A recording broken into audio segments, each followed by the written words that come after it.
All right, so have you ever had that feeling where you're like totally hyped about an idea? You know, you're like, this is it. This is the one. I'm finally going to tackle that goal. I'm going to do it this time for Yes. sure. Right, right. Right? Like maybe you spend a whole afternoon like really planning it all out. You've got your spreadsheets, your lists. You can practically taste the success, Oh, yeah, right? you got it all visualized. Totally. But then, and this is the kicker, the energy just kind of poops, poof, disappears. It's like your brain decided that all that meticulous planning was enough. Like it earned a reward of doing absolutely nothing. It's like, okay, I planned it. I'm done. Exactly. Like Let's, job well done, brain. Time for a nap. so frustrating. It is. It's a really common experience. It's that gap between what we want to do and what we actually end up doing. And that's exactly what we're going to dive into today. We're looking at this awesome discussion from the Speak English with Class YouTube channel. Their video, it's called English Podcast for Learning English. Ambitious but lazy in your English learning. But honestly, even if you're not focused on learning English right now, this stuff is super relatable. It's about that universal feeling of having these big ambitions, wanting to do all these amazing things, but then feeling kind of stuck, like you're spinning your wheels. It's like that car analogy. You're revving the engine, you're ready to go, but you never actually put it in gear. Yes, perfect analogy. So whether you're trying to learn a new language, launch a new project, or just like, finally get around to cleaning out your closet, if you've ever felt that disconnect between wanting to do something and actually, doing it, this deep dive is for you. We're going to unpack some of the key insights from this video and hopefully walk away with some practical strategies to actually break free from that cycle of ambition and then nothingness. Sounds good. Let's get into it. Okay, so one of the first things that this video really nails is how we tend to fall into this trap of waiting for motivation to strike. It's like, oh, I'll start when I feel inspired, but It's a mirage, isn't it? it totally is. It's like chasing a rainbow. Yeah. The video actually uses a similar analogy, like, feeling all fired up after watching a motivational video, like, I'm going to change my life. But then, like 5 minutes later, you're scrolling through social media, and that initial spark is gone. Poof. Gone. It happens to the best of us. It's fleeting. Totally. One of the hosts, Evan, even talks about how he spent like 2 hours perfectly organizing his planner and then felt so productive that he rewarded himself with a nap. Oh, that's classic. Right. Like we can so easily mistake the idea of doing something for the actual doing. It's like tricking yourself into thinking you've made progress when you've actually just avoided the real work. So true. And what the video really highlights is this difference between that kind of fleeting motivation, which is so unreliable, and the power of actual momentum. Motivation comes and goes, but once you start doing something, even a tiny thing, it starts to build its own energy. It's like once that car starts rolling even a little bit, it's easier to keep it going. You're so right. That initial push is always the hardest. Exactly. So their advice is don't wait for that perfect moment of inspiration. Just start. Write one sentence, practice that English phrase for 10 minutes, take a tiny step towards that goal, whatever it is. Progress begins with action, not with a feeling. I love that. Action over feeling. Right. Okay, so let's say you've managed to overcome that initial hurdle. You've taken a tiny step, you're feeling good, but then you run into another wall. And it's a sneaky one because we often see it as a good thing. Perfectionism. Oh, yeah. That's a big one. The video describes it as fear with good branding, which I think is so clever and accurate. It's true. We convince ourselves that we just have high standards, but underneath it all, it's often fear holding us back. Totally. Fear of not being good enough, fear of judgment, fear of messing up. And they give this great example of someone taking 3 weeks to post a short video, just a 2-minute video, because they were so worried about not sounding smart enough. Oh, I've been there. Right. It's like that fear of putting something out there that isn't absolutely perfect from the get-go. And they talked about this in the context of English learning too, right? Like you can practice a conversation in your head perfectly, but then when you actually have to speak to someone, you freeze up. Exactly. And the problem with perfectionism is that it keeps us stuck in this theoretical world. We're trying to perfect something that doesn't even exist yet. It's like trying to edit a book that hasn't been written. You can't edit a blank page. Exactly. So the video's advice here is to swap out perfect for progress. I love that. Progress over perfection. Right. It takes the pressure off. It allows you to embrace those messy first steps, knowing that you're going to learn and improve along the way. It's about moving forward, not staying stuck in this never-ending cycle of trying to be perfect before you even start. And that's such an important reminder for anyone who's learning something new. You're going to make mistakes, you're going to stumble, and that's okay. It's part of the process. So true. Okay, so you've managed to push past that initial inertia. You're focusing on progress. You're ready to go, right? But then there's another potential trap waiting, and it's this tendency to get totally overwhelmed. Ah, yes. Overwhelm. Yeah. A familiar foe. Right. The video calls it goal bloating. You get all excited, and suddenly you have like 12 different goals you're trying to tackle at once, spreadsheets, to-do lists, a mile long, the works, and then you just feel completely paralyzed. It's like you're trying to juggle too many things at once, and they're all water balloons. Yes. That's the perfect analogy. You're trying to hold on to so much that you can't actually manage any of it, and eventually everything just dot splats. It's a recipe for disaster. Totally. The host, Evan, talks about how he set like 12 goals for himself one month and ended up achieving none of them. He did say his desk was incredibly organized, though. That's the trap.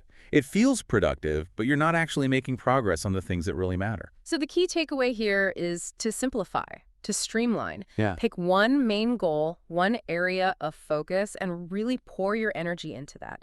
And for English learners, this might mean focusing on improving your speaking skills for a week, and then maybe shifting to expanding your vocabulary the next week. It's about creating that laser focus. Exactly. Less noise, more concentrated effort, and that's how you start to build real momentum one step at a time. Okay, so we've covered waiting for motivation, perfectionism, overwhelm. Are you ready for another sneaky obstacle? Bring it on. Okay, this one's called procrastination in disguise, and it's often disguised as productivity, Ooh, that is sneaky. Tell me more. right? It's all about tricking ourselves into feeling like we're doing something useful when we're actually just avoiding the real work. So how does this usually show up?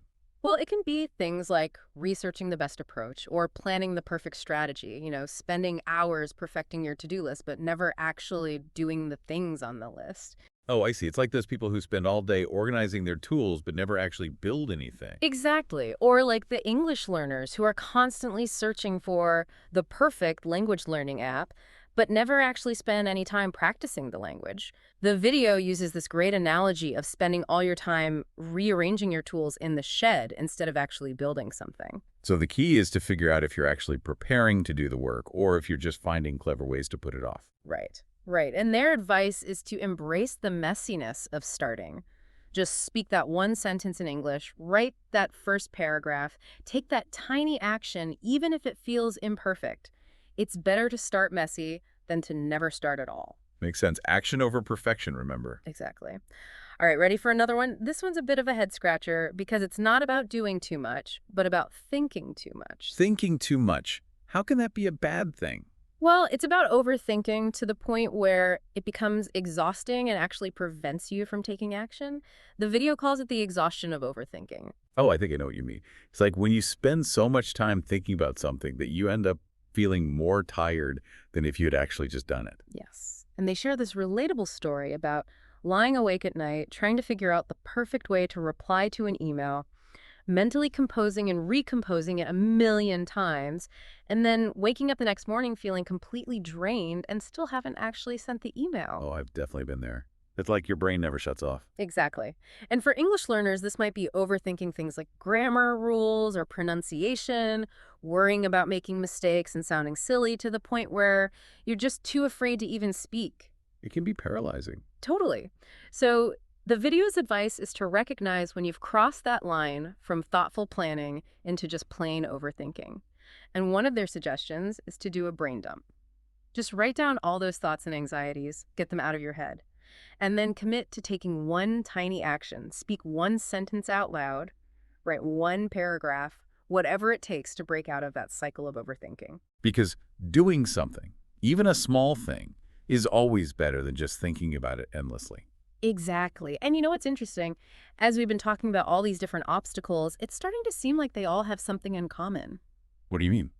Well, I think what we often perceive as laziness is actually just fear in disguise. Oh, that's a really interesting point. Right. Like that example of staring at a blank computer screen for hours. It might look like laziness, but maybe it's actually fear. Fear of not being good enough, fear of judgment, fear of failure. That makes a lot of sense.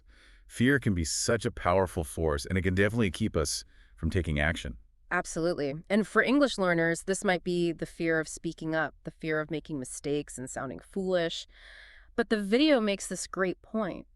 Fear is a normal human emotion, and the way to overcome it is not to try to eliminate it, but to move through it, to take action despite the fear. It's about being brave. Yes.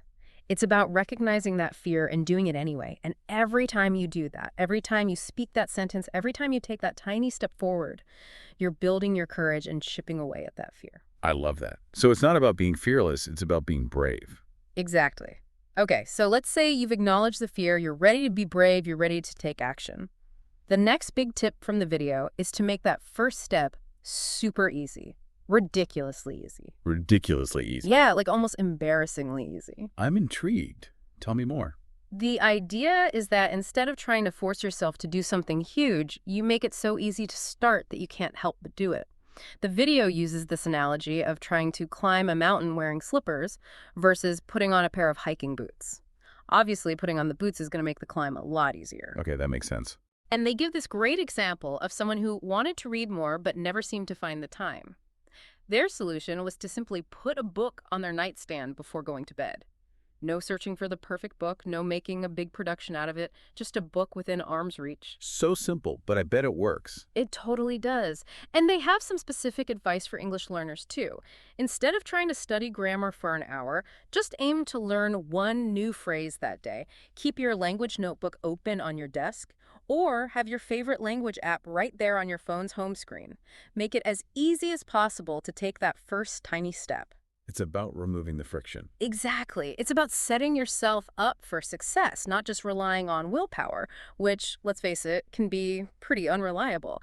And the cool thing is, those tiny, seemingly insignificant actions, when done consistently, really start to add up over time. That's how you build lasting habits. So it's not about suddenly becoming a productivity machine. It's about being smart and strategic about how you approach your goals. Totally. Yeah. So as we wrap up this deep dive, I hope you're walking away with some new insights and some practical strategies to actually bridge that gap between ambition and action. We've covered a lot of ground today. We talked about the myth of waiting for motivation, the sneaky dangers of perfectionism, the paralyzing effects of overwhelm, procrastination in disguise, the exhaustion of overthinking, and the underlying role of fear. And most importantly, we talked about the power of making that first step ridiculously easy and focusing on progress over perfection. Remember, even the biggest achievements are built on a series of small, consistent actions. Small steps lead to big results. So here's your challenge for today. Think about one specific goal you have or one area of English learning you want to improve. What's one tiny, ridiculously easy action you could take today to move yourself forward? Don't wait for the perfect moment. Just start, even if it's messy. Just start. Exactly. And as a final thought, I want you to consider this. Think about one area in your life where you've maybe labeled yourself as lazy or unmotivated. Is it possible that it's not a lack of ambition, but one of these hidden obstacles we've talked about today? Maybe it's perfectionism, or fear, or overwhelm, or procrastination in disguise. Right. So what's one small tweak you can make to your approach in that area? What's one tiny shift in perspective that could help you finally break free and start moving forward? Think about it, and then go do it. Take action. Thanks so much for joining us for this deep dive. It's been a pleasure exploring these ideas with you. We're always learning and growing right alongside you. And we can't wait to dive into more fascinating topics with you next time. Until then, keep learning, keep practicing, and keep moving forward. See you next time. See ya.